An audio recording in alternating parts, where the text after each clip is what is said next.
Hi, this is Dan Hawkins from Stone Gods. You're watching Angel of Metal.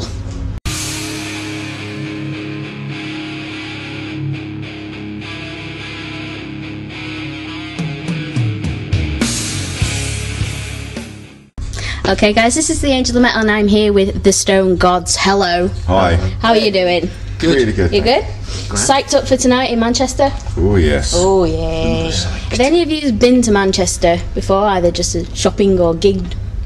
We've been here. We've been here several times. Yeah. We played here probably about 5 years ago, I think it was. In our formal band. In the formal band, The Darkness, but this is the first time playing here as Stone Gods. I came and saw you guys in The Darkness in 2004. Oh yeah. So it's kind of weird that I'm sat next to you. Ah, well. Wow. People say that a lot to me. It's alright. Well, moving on, let's get down to the Stone Gods info. Unfortunately, you guys just started the tour and you had an unfortunate event. Oh yes, we were robbed basically, but we don't like to dwell on it too much, you know. I was telling you about it. Keep rocking. Before. Yeah, I mean, you know, it's not in the world. Karma will run its course. You know. Absolutely. Cool. So you've spent 18 months developing the band and your sound and stuff like that. Are you fired up about this new project? Yeah. Yeah. I mean, you know, it's really exciting. It's really nice to be out on the road again. You know, it's what you do, isn't it? You know, and we haven't done it for like, you know, well, yet really is this band. Yet. Yes. Yeah. Last night was the first show. Ed's just getting his jacket there. He'll be back in 1 second. Yeah, he was freezing. Yeah. So last night was the first show of our first headlined gig of our first headline UK tour, and it was great. Bristol, it just went off. I heard you got great response from that gig. It was awesome. Yeah, I mean, we're fully aware that that the only thing that people are hearing is a minute and a half of a couple of our tracks on our website, you know, and we didn't know what to expect really. We didn't know how many people would turn up. Yeah. You know, whether it was like a couple, if any, you know, we might have been playing to our crew. But we were just absolute. Our flabbers were gasted, quite literally. You know, when we walked out there and you know the place was full and it went off. We couldn't have asked for a better response. It was unbelievable. We're very lucky. You know, it was great. Right. So from an awesome start of the tour, are you expecting the rest from the rest of the tour?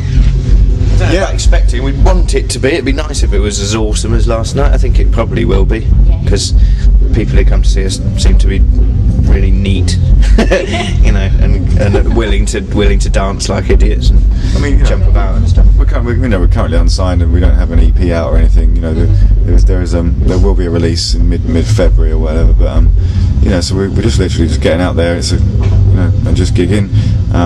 So. Yeah, I mean we've had quite a few. We had quite a few punters in at the Bristol gig. But if there are 2 people, fantastic. If there are 2,000, then great. You know.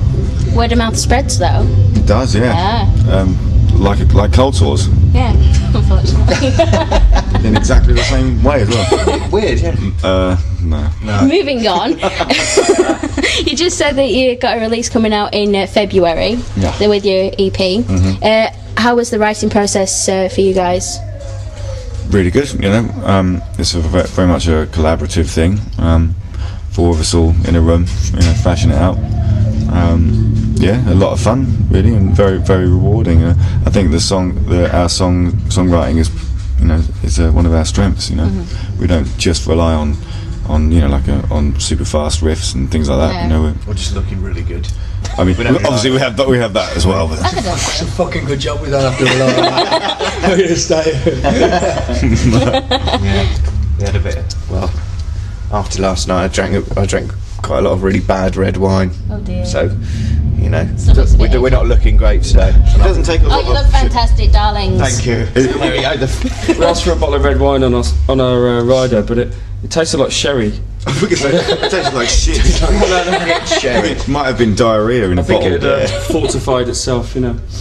Okay, fair enough. Moving on. Like what's happening to us right now? Yeah. No. I'm in the interview. No. Sorry. No. Moving on. Your first gig was with Thin Lizzy. How awesome! It was great, yeah.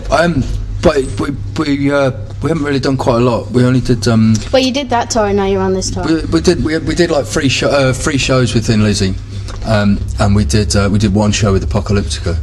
So given the gig we did in Holland the other day and last night's gig, this will be our 8th gig. Oh, and we did one with Thunder. Yeah, it's about our 9th gig. It was very early days. Yeah. So it really is early days. Those shows were great. I mean, it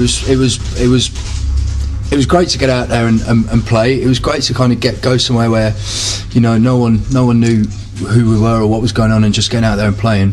And it was great to be playing with Thin Lizzy, who, you know, 30 years on are still, you know, still doing it and doing it really, really well. You know, there was a lot of respect going on there. In fact, Dan was so into it at the Cambridge gig that he started the pit during was it Jailbreak? No, it was later on. Boys Back in Town. Boys Back in Town. Started the pit. He was in there with a load of 50-somethings, fucking having it. I'm not even joking. It's weird as people get older. I mean, I was just trying to get to the front, and people would not let me fucking pass, right? And literally just.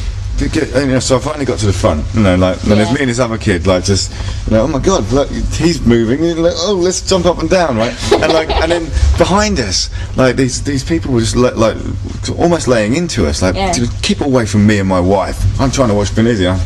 And anyway, so it was like then the cavalry arrived, and all the kids who were in the balcony spotted, you know, because we played before, and like spotted me down there, and thought, fuck this, let's go for it. And it was brilliant, and it turned into like 20 or 30, and it just kept getting bigger. And I remember at the end point there was this really miserable bus, and you'll know who he is if he's watching this, with like glasses and stuff, and he just had to give up. You know, he stayed there for as long as he could until like he was like in the middle of the mosh pit, and then he finally had to go. So Thin Lizzy is still kicking it as far as I'm concerned. Yeah. Obviously not with the correct singer, but obviously that would be it. Sykes, he did a very good job though. John Sykes did a cracking job, you know.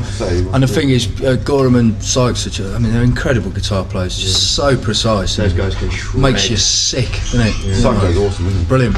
Psycho. I just love calling him Psycho. Why Psycho?